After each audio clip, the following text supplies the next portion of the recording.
Una ciudad mítica. Hong Kong.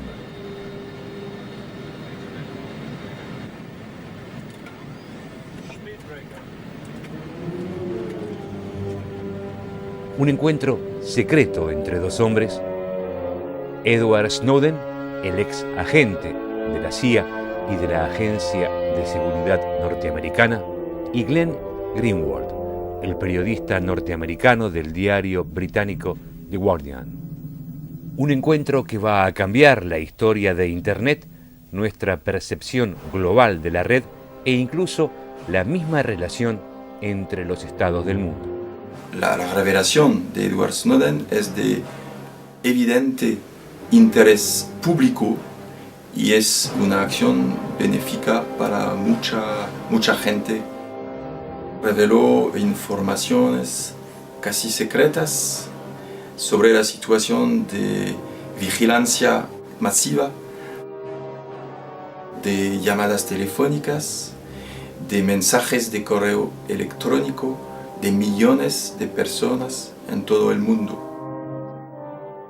Glen Greenwald es un actor clave de esta trama y el único que conoce profundamente las razones que llevaron a Snowden a dar el paso que dio: poner al desnudo los trapos del imperio.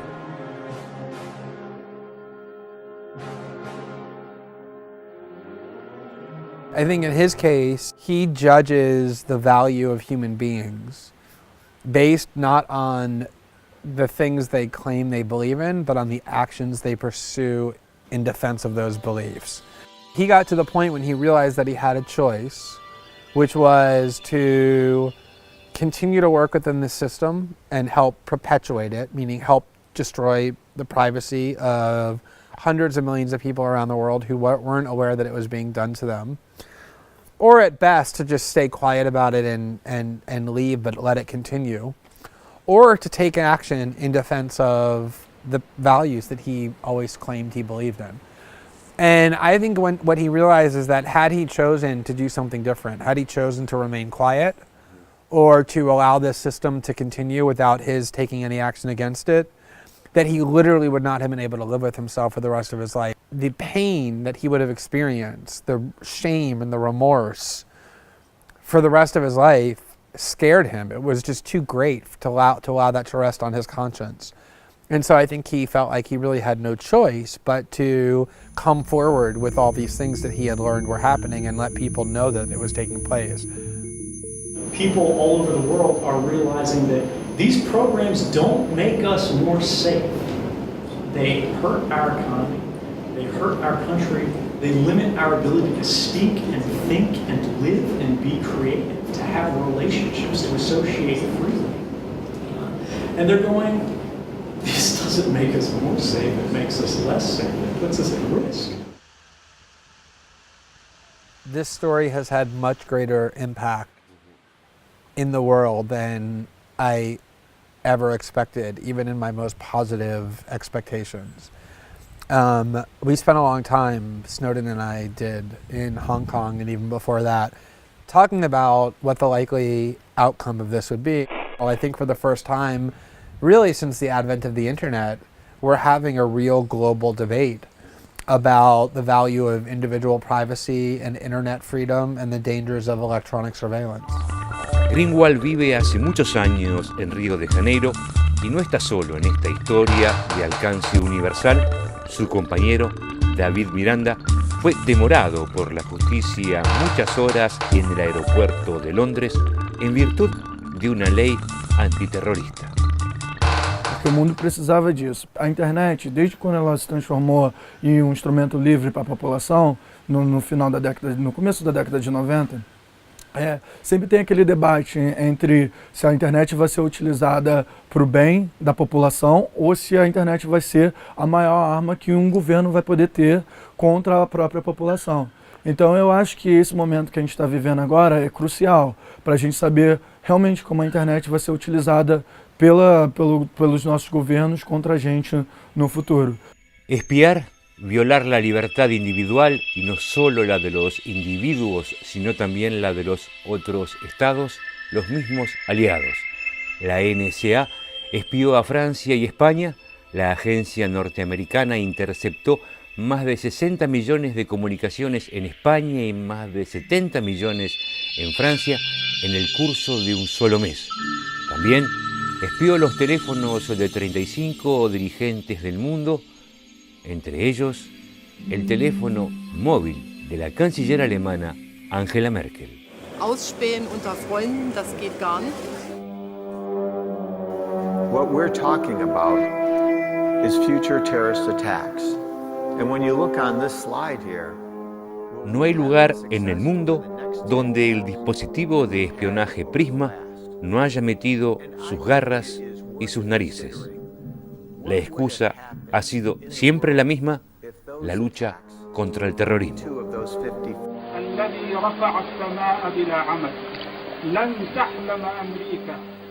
If you look back at the last 13 years or 12 years since the 9/11 attack, the excuse that the United States government uses for every single thing that it wants to do is it just yells the word terrorism over and over in the hopes that people will be frightened enough to simply let them do whatever they want. we stopped 13 related terrorist activities in the United States and 25 more in Europe. That was their excuse for torture, for invading Iraq, for kidnapping people, for their secrecy, for droning kids to death, and now for spying. The only way that you can convince people to continuously go to war and kill other people is if you convince them that you are the symbol of all things that are good and you are at war with something that is pure evil. And so very much at the root of US political discourse all the time is this idea that the United States is defending all that's good and fighting against all that's evil. These things are used to justify something which is completely disproportionate. That is the mass, permanent surveillance of everyone all the time. So that's a transfer of knowledge from every one of us who uses the internet into the National Security Agency of the United States and its cronies and similar and allied organizations across the world. That transfer of power is the greatest theft that has ever happened in human history. Los millones y millones de comunicaciones interceptadas y los correos electrónicos espiados poco o nada tienen que ver con el terrorismo. The reality is that if you look at actually the documents about how the NSA is spying and what the purpose of their spying is, very little of it actually has to do with terrorism. A lot of it has to do with economic spying, spying on corporations, on economic organizations, on other governments in order to have an understanding for their business and economic strategies. Others of it is just mass indiscriminate spying. The idea that if we control information enough and know what populations are thinking and doing, that we can just increase our power in the world. So the idea that you would need this system of tens and tens of billions of dollars every year and tens of thousands of people all devoted to collecting all of the information in the world simply for terrorism is a joke. Spying on Petrobras, or spying on the SWIFT banking system, or on Al Jazeera, or on the Organization of American States. You see tons of examples, one after the next, in which the purpose of the spying plainly has nothing to do with terrorism. We've already published a little bit about Venezuela, in particular the fact that a lot of the spying on Venezuela is about their oil resources, their energy policies, again, having nothing to do with national security or terrorism. We have done some of that reporting. Glen Greenwald es un reputado autor de investigaciones que sacudieron el sistema político norteamericano y lo convirtieron en uno de los 50 comentaristas más influyentes de Estados Unidos. Abogado de profesión, en 2005 Greenwald dejó su carrera de representante de bancos y de grandes empresas y se lanzó en la defensa de los derechos civiles, las libertades públicas y las investigaciones de alto vuelo. Este activista riguroso publicó un libro feroz, entre tantos, sobre la espantosa herencia de la administración Bush, el legado trágico, cómo la mentalidad del bien contra el mal destruyó la presidencia de George Bush. Entre libro y libro, Greenwald llevó a cabo investigaciones explosivas sobre Wikileaks, Julian Assange, el fundador de Wikileaks, y el soldado Bradley Manning, militar que le entregó a Assange los cables secretos. Su despertar a la militancia se forjó con un caso muy preciso. Actually, the thing that really made me pay much more attention to politics under the Bush administration after 9/11, it wasn't actually Guantanamo or the war in Iraq. It was the case of Jose Padilla, who was a United States citizen, and he was coming back to the United States through Chicago O'Hare International Airport in 2002, and he was arrested on charges that he had tried to join Al-Qaeda. And they held a press conference and they said that he was coming back because his plan was that he wanted to detonate a radiological bomb in a large American city. And instead of giving him a lawyer and putting him on trial, they took him, they put him in a military brig in South Carolina. They kept him there for 3.5 years. They didn't allow him any contact with the outside world, including a lawyer. The media ignored it. Very few people cared. And that's what made me really conclude that something very extreme and radical had happened in U.S. political culture. And desde el encuentro secreto en Hong Kong entre Greenwald y Edward Snowden, muchas cosas han cambiado. El ex agente de la NSA ha pasado a ocupar un lugar aparte en la vida de Greenwald. A huge influence for me was watching Snowden do what he did. You know, somebody who was 29 years old, who had a very satisfying life. You know, he had a beautiful girlfriend who he really loved. He had a stable career, made a lot of money, was living in Hawaii, which is a paradise. I mean, a life that most people would think is extremely satisfying. And he threw that all away in order to make himself, for sure, the most wanted man in the world, and probably, which is what our assumption was, end up in a U.S. prison for the next 30 years, if not the rest of his life. And to do that because you feel like you have to stand up towards injustice is one of the most courageous things I've ever seen anybody do. Y en esta trayectoria de una vida que renuncia a muchas cosas en nombre del derecho, otro personaje decisivo, influyente, aparece en la ruta de Glen Greenwald, Julian Assange, el fundador de Wikileaks. I think Julian's clearly a hero. I mean, for the work that he did at WikiLeaks. You know, I think in a lot of ways, Julian is the one who made this all possible. I mean, he was the one who took this idea that in the digital age, it would be very difficult for governments to protect the secrecy of their data without basically destroying themselves. And he not only had the theory and the framework, but created a system to make it possible, and then had enough charisma and strategic acumen to make the world, or large parts of it, understand its value. And then most important of all, had the courage to go about carrying it out, even though every government in the world wanted him dead. That in terms of the work that he did for WikiLeaks, absolutely is a hero. I want the American public to know that not everyone in Iraq and Afghanistan were targets that needed to be neutralized by the people who were struggling to live. El bien contra el mal, los buenos contra los malos, el espionaje generalizado y la difícil tarea de divulgar secretos. Quienes lo hacen terminan presos, exiliados o fugitivos. Bush broke the law. One of the things that happens with the way that governments try and abuse their power is that in order to abuse their power, they need to do it with great secrecy.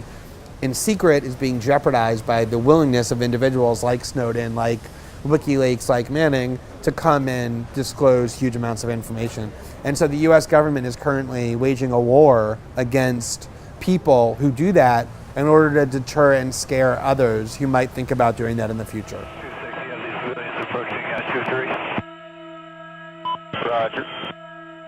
La leyenda es una cosa, la realidad es otra. Con Barack Obama, la situación no hizo más que empeorar.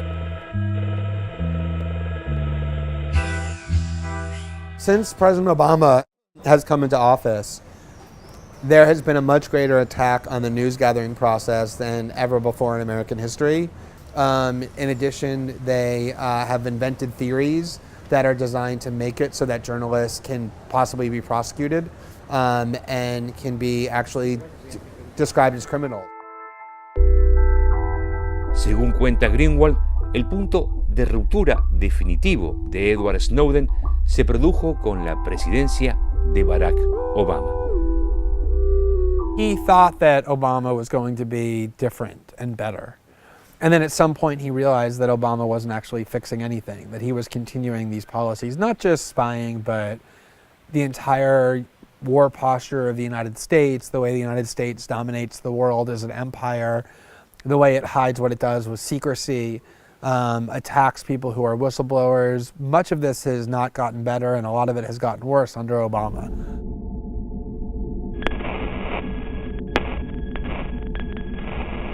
Lo que hicieron Edward Snowden y Glen Greenwald fue desenmascarar al ladrón de secretos, Facebook, Yahoo, Apple, Microsoft, Google y tantos otros. Nobody is listening to your telephone calls. With these powers, the government can read what we're typing. They can see what we're searching for. And of course, Google is like our most trusted friend, right? It's like your psychiatrist and your doctor and your rabbi all in one. Google knows when you're sick before you tell your doctor. They know when you're going to break up with your partner before you tell them. Google knows everything, and law enforcement can get this information. Esos operadores privados de Internet en quienes habíamos depositado nuestra confianza nos traicionaron en nombre de la seguridad norteamericana, en nombre de los buenos negocios. Es una de las mayores violaciones del derecho de la historia humana. The problem is that Google is a company that is based on the United States. It is subject to all the laws and cronyistic influences of powerful groups in the United States. So that means Google routinely gives information to the US government. It's exactly the same situation for Facebook.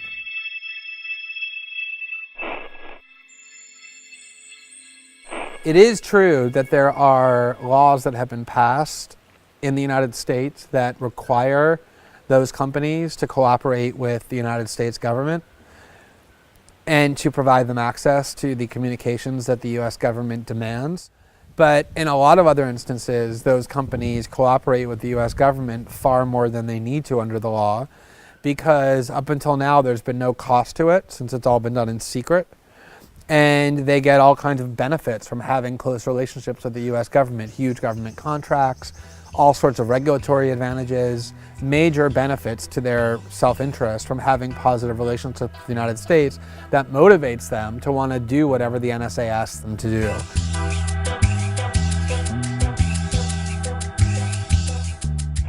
And I think one of the real outcomes of this revelation will be that there will become genuine customer and worldwide pressure on these companies to safeguard the confidentiality of their customers' communications over their allegiance to the United States government. Individuos o países. ¿Cómo salir de esta trampa? Para Glen Greenwald, la solución estaría en la creación de un polo de países independientes. I think that ultimately will be the solution, will be that countries have to come together and figure out how to build new parts of the internet that don't allow one country to completely dominate how the communications are transmitted. The problem, though, is that every country that starts to get more control over its own internet is going to have the same temptation that the United States has, which is to try and monitor and use the internet as a means of control. That those governments will do what the United States did, and that is use that system not to enable the privacy of their citizens to be protected, but to be further compromised. And that, I think, is a real danger. That has to, I think it's important to make sure that these revelations, by taking control of the internet away from the United States, which I think is a good thing, don't end up just giving it to more and more governments than previously existed.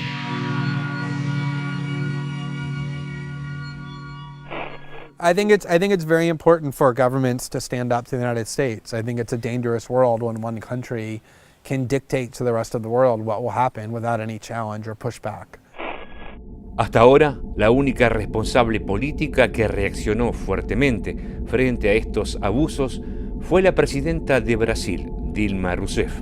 Además de anular su visita oficial a los Estados Unidos, Rousseff propuso en las Naciones Unidas una supervisión internacional de Internet. A ONU deve desempenhar papel de liderança no esforço de regular o comportamento dos estados frente a essas tecnologias. Para Glen Greenwald, esta idea no es, sin embargo, oportuna. El periodista norteamericano defiende el mantenimiento de Internet en un estado puro, original, y denuncia los riesgos que seguimos corriendo con o sin Estados Unidos. I'm not even sure that I think that if you create an international institution to control the internet, that same problem arises. I mean, the idea of the internet was that it was going to be a completely unregulated, unrestricted means of communication that enabled human beings to link to one another and to communicate with one another and to share information with one another without interference or restrictions or regulation. And as long as the solutions involve things like putting it in the control of an international institution or having states build these new networks that they control, that model is very much in danger. And that, I think, is the ultimate challenge. I mean, when the internet first was created, it wasn't under the control of any government. It was, you could do all sorts of things anonymously. And that's why it became such a threat. And that's the model that I think we need to return to.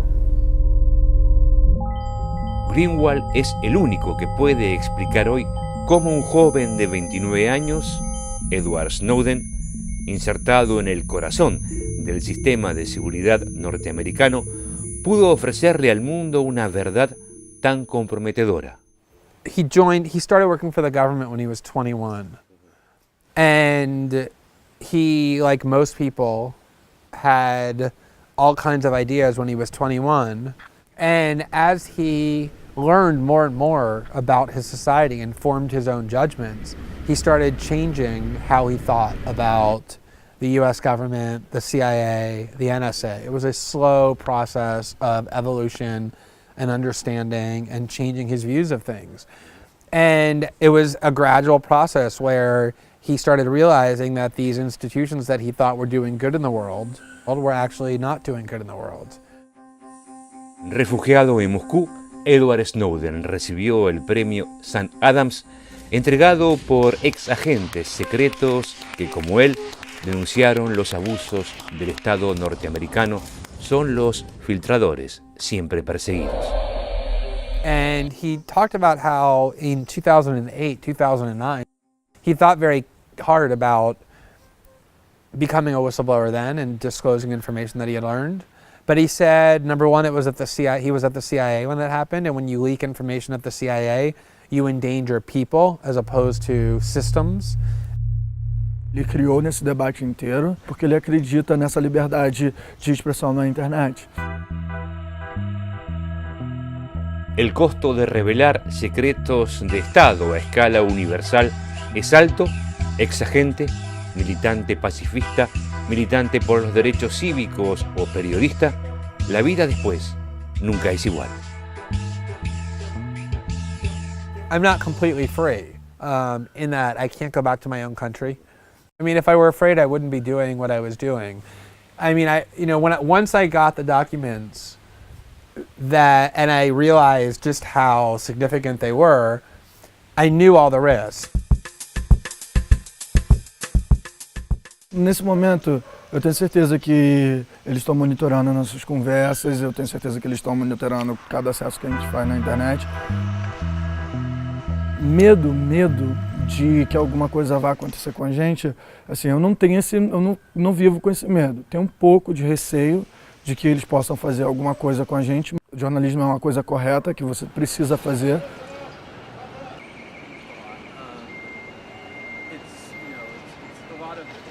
It's a lot of tension and stress and burden to do this reporting because it has huge consequences for a lot of different people. So the process is very difficult all the time. There's a lot of security risks involved when you're carrying around tens of thousands of top secret documents from the most secretive agency in the world that every intelligence agency in the world would love to get their hands on. And, you know, at any time I could stop if I got afraid, but I'm never going to stop. I'm going to publish every single last document until every document that should be published has been published.